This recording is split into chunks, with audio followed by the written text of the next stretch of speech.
Manxiwe is ready with our hot topic. Yebo asingeneni ku-hot topic yethu yanamhlanje lalelani.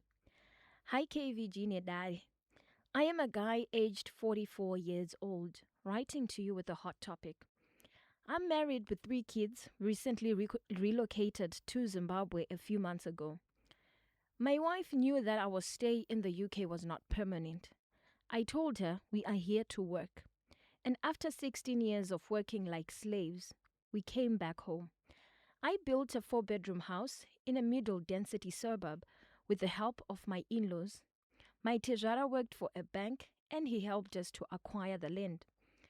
Everything went well from processing documents and payments, so we trusted him kutivakira imba. We would do most purchases of the materials online or video call to select zvimwe zvataishaya pa internet. So imba yakavakwa ikazopera muna 2024.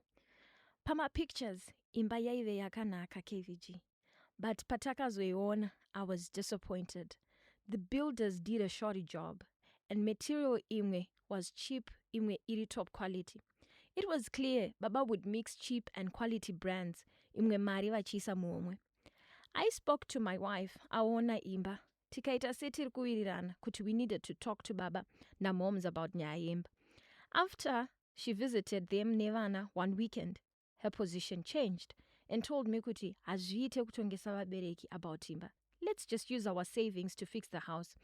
From my assessment, parikuda 10,000 plus to fix the house, from plugs to cupboards, ceilings and lights, and plumbing ma one. So takatanga kunetsana about this, because to be honest, Maria Ndinayo was to start my business and to resuscitate plot randakasirwa namdara, not to renovate a house that is brand new. So after ndaisa pressure, my wife spoke to her parents and Baba responded saying, ndaizobvisawo mari yekurapisa mai vako pavairwara.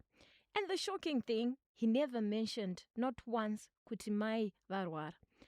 For all the help, we would give Baba $200 per month, then send $500 every quarter for groceries and upkeep money. Saka I was really hurt nezvakaita Baba.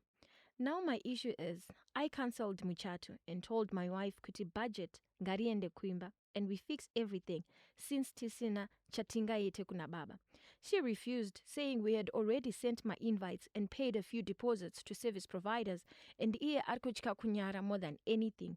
Ukuo, his parents varikutosimbisa kuti muchato uitwe, saying you promised kuti pa muchato pawakatora mwana wedu years ago.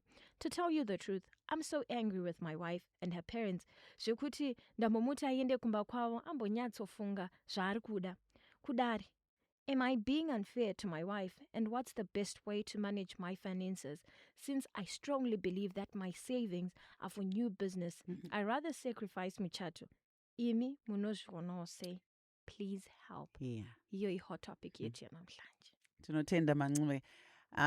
Our hot topic for today, dari riri pano, dari richatitongerawo nyaya nekutipo chenjedzo kuti anozvifambisawo sei murume atinyorera nesituation yaari. Tichavhura nhare 0772162651. Let's find out who's on line 1. Maswera say bad connection. We try again. Hello, Star FM. Yes, KVG Nasaki. Maswera say babong. Tramposa Mataswera. Aiwa. So fine. Hello. Hello, Maswera. Taswera. Ndikati inonga iri easy kusolva ini. Iri easy. Ndaifungidzira kuti atori nepfungwa dzakanaka ende decision yake yekusacrifice muchato ka. Haina problem. Unless kana akabva nemari yebusiness asina business plan, andioni paine kodzero yekuti business plan kana riripo munhu akatosvika ari muno akangochengeta mari achiswera kudhibheta kuti toshandisa toita sei. Iye mari iripo iyoyo kana inge rebusiness, why isiri pabusiness rayo? Because mari iyi aisafanira kudhibhetwa nezvayo kana yapa business rayo, ngaitwe business rayo. Then mukadzi wabva azongoona kuti hapana mari. Saka dambudziko raari kuita nderekuti ari kupostponda mabusiness plan yake inonzi business, mari yakaibata. Then issue yekuti mari yekuroora ngaimbouye kubusiness iyo idecision yababa iyo. Pane panozodiwa kubaba pasituation iri papa. Tezvara havazopindire nambuya kuzopindira nyaya dzekumukwasha. Asi kana mudzimai achiti kana muchata haasi kuramba. Yes. Tichazochata because kuchata wawiri and kuchata hakuitwe zvekuti umwe ari kuchata for the sake of kuchata, umwe ndiye ari kuchata zvemachokwadi. Saka iright yake kutaura kuti tichazochata. Ndifunga kuti pana Tezvara in his right senses anozobva atomira achambizi kuti chata iwo vanhu vakatoroorana kudhara vakabva kuUK. Ari uchakutorwa mukadzi here. Mukadzi ane vana avo vabva kuUK vari kuronga zvinhu zvavo pakashaka muchato zvanzi anotorwa narivo.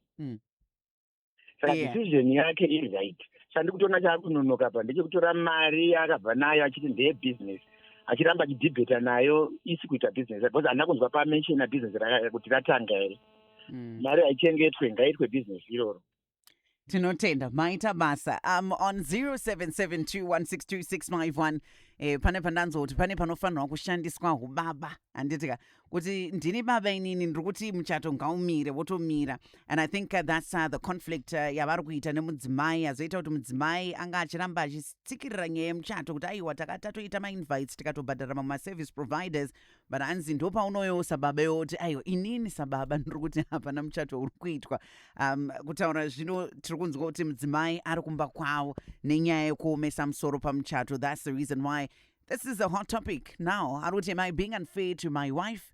Ndakatadza here papa pakuita decision yekuti aiwaka since tisina chatinokwanisa kuita kuvabereki vakatora mari vakavaka imba vachishandisa zvinhu zvakachipa vachidzanganisawo nezvimwe zvanga zvine quality yakanaka, but mabudiro acho ari kutaura kuti imba haina kubuda zvakanaka, pari kutoda mari yakawanda kuti igadzirwe.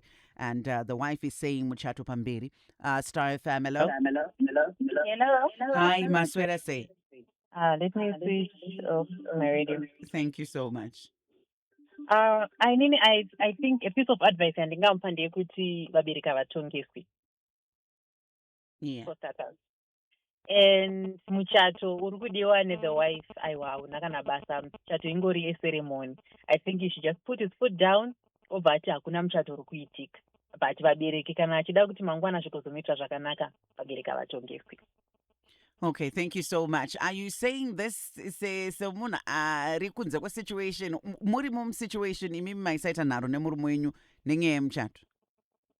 It's true, especially kana waudza vanhu. I understand it from the lady's perspective kuti unogona kutoda kuti muchato upushe, but I feel like there are better ways to handle it. Anokwanisa kuunganidza hama dzepadhuze vongoya pamba vongocelebrata zvishoma izvozvo, vanhu ngozvoti vakaitawo zvinhu zvavo zvingori exclusive, mazano ndo story class. Vorega kuita that high budget wedding rinoda kutora mari iyo mari pasina. Yeah, mari yange iripo but yakadyiwana nema-in-laws. Yeah. Yange itoripo, yemuchato yange iripo, ngatinzwisise hot topic. I think ndizvo saki. Yes, yemuchato yange iripo. Murume azongoti since tisina chatinokwanisa kuita kuvabereki nezvakaitika, mari yemuchato ndo yatakuita sei, yatakugadzirisa imba yakavakwa ichikatwa macorners nevabereki vako. Yeah, I think the issue iripa kuti also it's also understanding the fact that asiri mukadzi akadya mari. Yes. You cannot then start to pay for what your father did, because in this marriage we are in together. Vakati in this case vakato trust vabereki vese. Yes, and they got duped by their parents together, because even if dayangari baba vemurume, what would have happened then? So I get what he is saying, but I also get the woman, because remember, you've already promised all of these things. It's a promise that she's holding on to. Invites and service providers that you have paid deposits for the wedding. Yes, and in as much which is not a lot of money, right? Yeah. Compared to the money that is going into the actual wedding. Yes. Right? Yes. Yeah. Yes. So, but then also, Nruguti, tisanyanyo ignore what the lady also, where she is coming from. Because, you create an expectation. I know a lot of people, a wedding is something that just happens one day. Why should we waste money on it? Right? Yeah.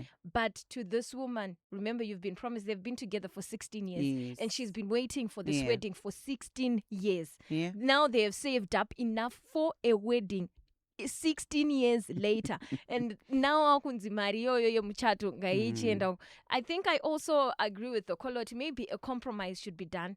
Let's minimize the wedding, minimize guests. If it's a celebration, you go to, okay, fine, the wedding, to prioritize the house and prioritize the business. Okay, I hear you. So you're saying let's meet halfway. Yes, let's Okay. meet halfway, because No one should suffer for the consequences of the parents vakati pinza situation ino. problem inototangira pakuda kuti ndi baba vako kana ndiya mai vako kana I don't think mumba. a label kudaro No, hake. hana Eh, hake. But then but I'm it also seems saying like, kuti yeah. izvonzvo tikazoita an issue yekuzoti takuita kunge okay ndi baba vako ndi amai vako. In this case, if we are married, if they are your parents, they are my parents. Whatever they do to both of us. They just don't do to Kwandiri Chet. Vanozviita to both of us. Yeah, on 0772162651, let's find out who is connecting with us here. Chinzgo Fungwadzavo Maswera say. Hi, KVG. I'm good, thanks, dear. Let's hear your contribution to our hot topic. Okay, inini semunhu wechikadzi akachata. Honestly speaking, muchato at times imari rungoenda mahari. Of course, yes, she wants to be happy muchato and all, but murume has to stand his ground. Haafani kutongerwa imba yake. Investment is wiser than kuita muchato. Muchato kungoisa mari rungoenda. After all, But imba ari kutongerwa imba yake rekanoti imba ndeyavo vari vaviri. Aiwa, but he's the head of the family.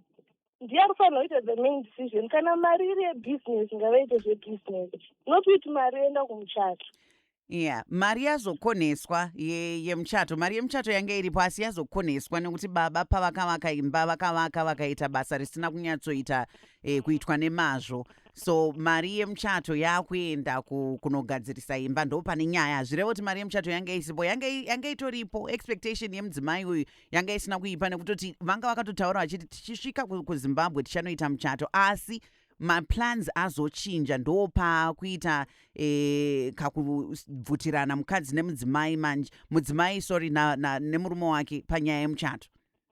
Saka ngava iyeka mari yanga yakambogadzira, hanti akabvubvisa mari pekutanga akati ngaigadzire imba ngaivake imba. Yes.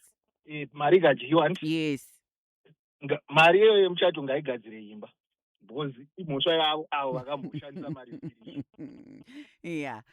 Thank you so much for that. And that's exactly what I wanted to hear, because panika kakuita kakuti but imimi ndimuchabenefita nemuchato kumuri kwenyu kwemukadzi nekuda kwokuti makaita basa risina kunyatsonaka pakuvaka imba chiregai isusu tishandise mari yemuchato kuti tigadzirise imba. Maswera sei? Taswera Maswera, please go ahead. Now ndowanzokoshesa chinonzi understanding. Yes. Because level of understanding yemunhu asiri mumarriage kana kuti munhu asiri musituation kanogona kusiyana. Kwauri muchato kasiona kuti chinhu chisina basa, but level of understanding yemukadzi uyu zvine zvazvinotoreva kwaari for the future, for her children and everything. Come on. Yes. So now inyaya yekuti antiye varombo zvedikevijika, but mari haifanira kuya pakati pemuchato. You know what I'm saying? Yes. Inini pamuchato wangu inini mari ndakashandisa nemagifts andakazowana kandakwanisa kurikavha zvinhu zvakatowanda sirei. Pamusana pekuti ndakaona support from family nenyaya yezvipo pamuchato. Yes. So you never know that wedding can come as a healing factor panyaya yavo iri kunetsa iyi. Vachata paipai vagona kuwana zvipo zvinotozopfuura mari yangu inoshandisa kuvakaimba. Not kuti it's about money, but it's about kunzwisa kuti zvinhu zvamakawirirana murudo rwenyu ngazvizavhiringa. I love that. Mariska anofanira kuexpect kana kuti vakaimba vari kunze kwenyika, even dekunzwa vakatuma kana vabereki vemunhu kana kuti mafriend, those things were going to happen because marisk anofanira kutongotarisirwa. So I want to encourage I believe he's an old man now, kuti mukoma apa akoshesai marriage yenyu nefuture yenyu, mwari achakukomborai nemari yakawanda sibereki, because vamakatangira muri obviously abatsiro pamuri ende kumberi kuratidza more money. Enderai mberi nemuchato nemukadzi wenyu moigunwa zvimwe zvese and wait upon God vanokupai mari yakawanda. Wow. Thank you so much. If you can stay with me, my brother. Are you married? Very, very happily married. I think your wife is a very, very lucky woman. You know why I'm saying that? Pane mashoko amataura imimi mukati pane zvamakatsidzirana imimi nemudzimai wenyu muchitaura. Ndinotenda kuti muchato uyu wakataurwa maybe 16 years ago pavakatanga kuonana vakatsidzirana kuti tichachata. So pane zvamataura mukati kuti zvamakatsidzirana muri vaviri pasina vamwe, pasina mamwe complications ari surrounding marriage yenyu, makatsidzirana muri two, so it's important kuti mungozadzikisa nekuti murudo makataurirana muri vaviri. That is powerful, my brother. Yay.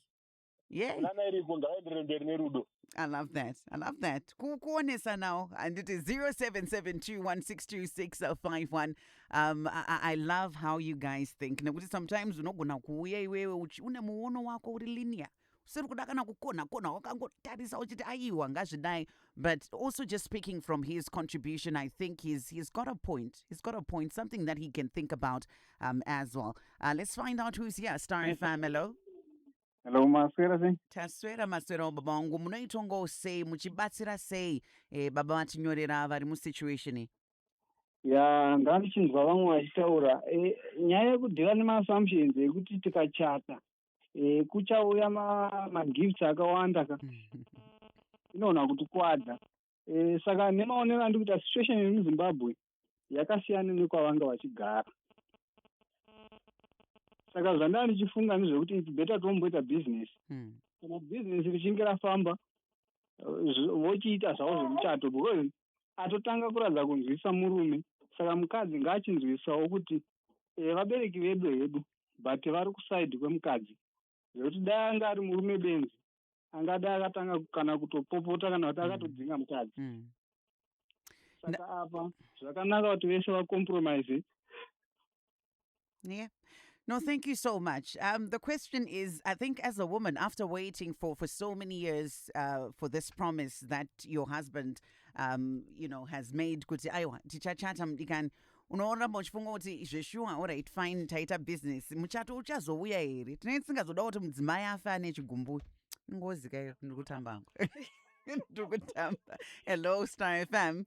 Hi, Ndaswera Maswera wameno munomubatsira sei mumwe wenyu ari in a situation mambopfekawo shangu dzake. How are you going to handle this situation?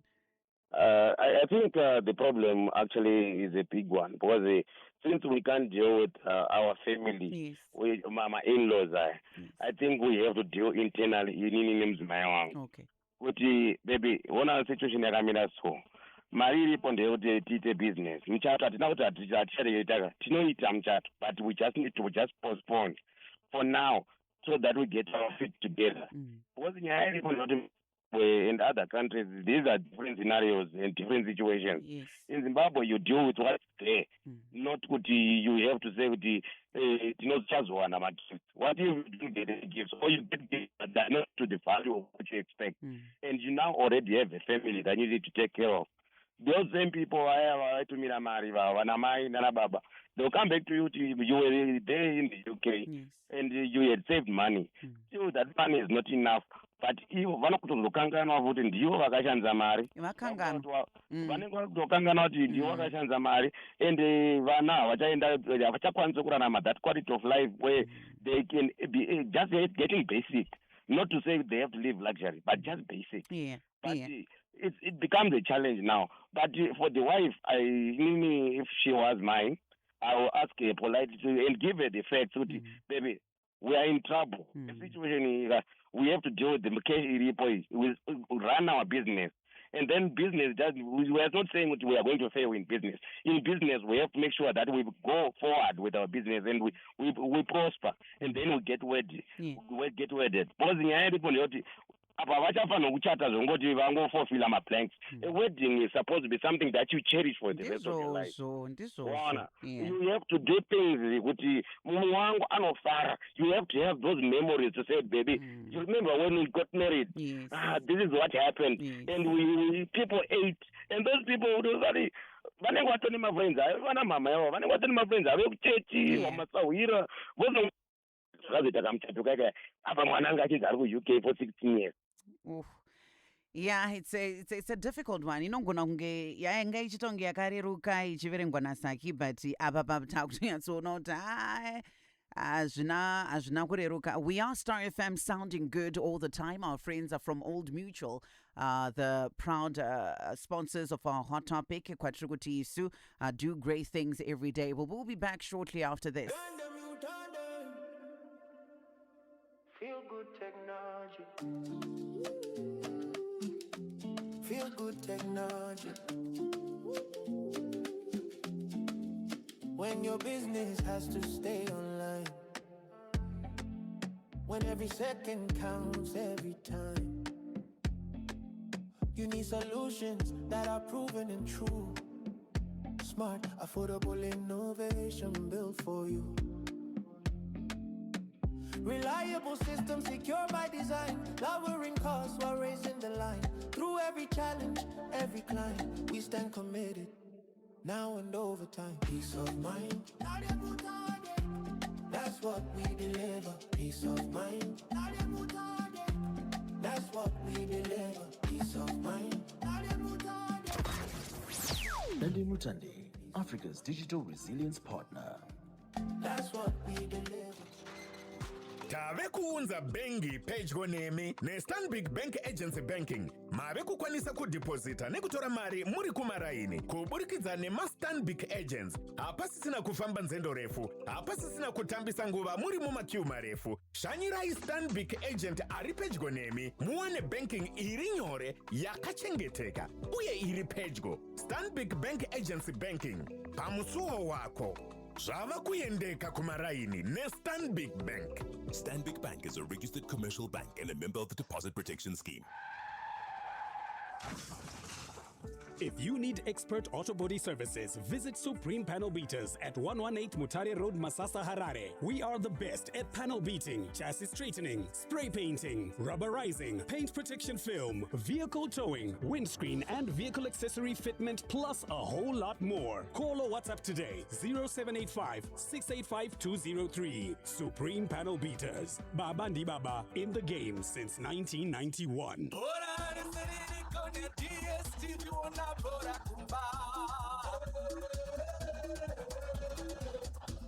Umdlalo omnandi le DSTV usendlini. Orare serere kone DSTV World Cup kumba.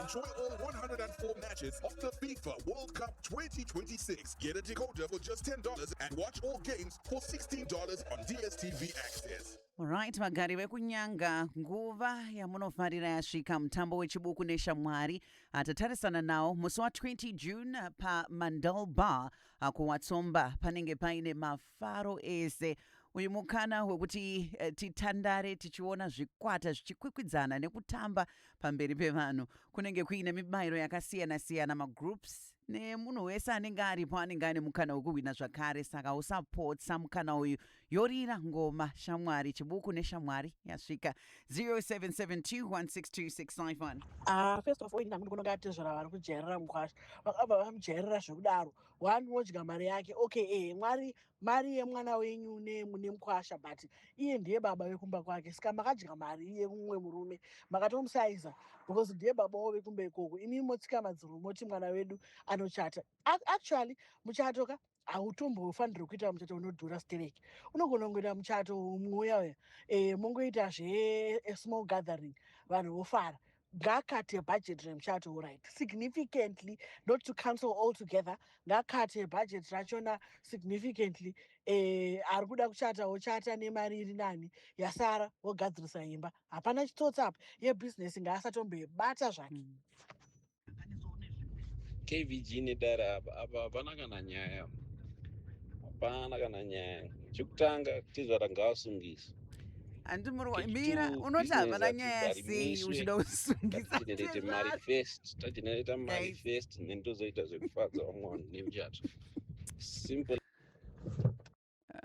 Kana vanga vakatoita payment yemamwe maservice providers kureva kuti they can afford iye chaari kukanzurira muchato kupa njamgaziwa yoti baba wako akatibira mari yedu otherwise muchato chaivo vanoafford I think from what he said but kana zvisiri kubalanza aiwa muchato unosara pasaidi anate zvara vataureka zvemuchato wekumba kwavanhu ngavachate iwo uyu mukadzi ada kutongosha musiro wake kuti vanhu vakasara kunoko vati akabva kuuk achibva asvika achichati no kana zvisingabhalanse ngausare pasaiti asi kana zvichibhalansawo ngaangochati because kana mama atobhadhara mamwe maservice providers kureva kuti you can afford.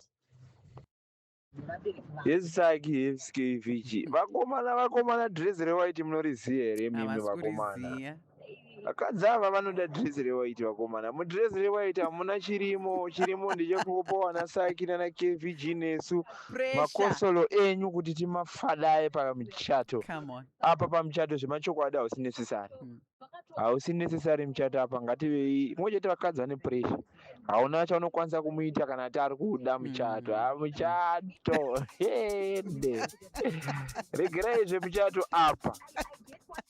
Oh man, sounding good all the time. We are Star FM. Our hot topic powered by our friends from Old Mutual. At Old Mutual, we say hashtag do great things every day. And this hot topic will also force us to look at one of the services that we have at Old Mutual, that is home insurance.